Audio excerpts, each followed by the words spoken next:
জায়গা দেখছো, এর নাম মনীষ। মনীষ, তুমি কিসে পড়ো? এইটে পড়ো? বাবা রে, তুমি যে খুব তাড়াতাড়ি মনে হচ্ছে এইটে উঠে গেছো। তা তুমি জানো ভারতের প্রধানমন্ত্রী কিনা? কি নাম বলো? অমিতাভ বচ্চন। একটু জোরে বলো। অমিতাভ বচ্চন। আচ্ছা আচ্ছা, তুমি কোন জেলায় থাকো?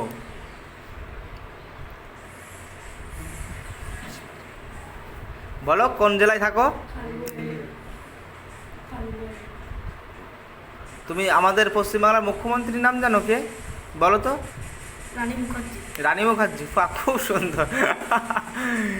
তাহলে তুমি বড় হয়ে কী হতে চাও? আমি বড় হলে বিয়ে করে বাচ্চা হতে চাই। বাচ্চা করবা? বিয়ে করবা, বিয়ে করে বাচ্চা হতে চাই। তো বিয়ে করবা কত বছর পরে? এই ধরো 18, 20, 21 ওরম বয়সে? বাহ। তারপরে বিয়ে বাচ্চা হয়ে গেলে কি করবা? একটা ছেলে মেয়ের জন্য একটা কিছু একটা ভাবতে হবে, নিজের জন্য ভাবতে হবে। সাবাস, খুব সুন্দর। চলে যেতে হবে পৃথিবী ছেড়ে। তা তুমি এখানে কি করছো? এটা কি তোমাদের ক্লাব? এটা আমাদের ক্লাব। তুমি এখন কি করছো এখানে? এখানে বন্ধুদের সাথে আড্ডা মারছি। তোমার বন্ধুর নাম কি? বন্ধুর নাম হলো রতন শেখরা, অজামিল আর অনব মাঝি।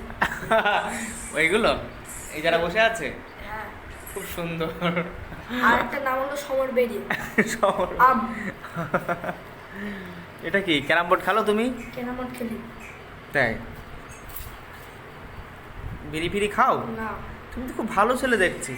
তোমাদের এই ক্লাবেতে দেখি সবাই বিড়ি খায়, তুমি খাও না? না। তাহলে তুমি খুব ভালো ছেলে। ঠিক আছে। তাহলে বিকালে কি করবা?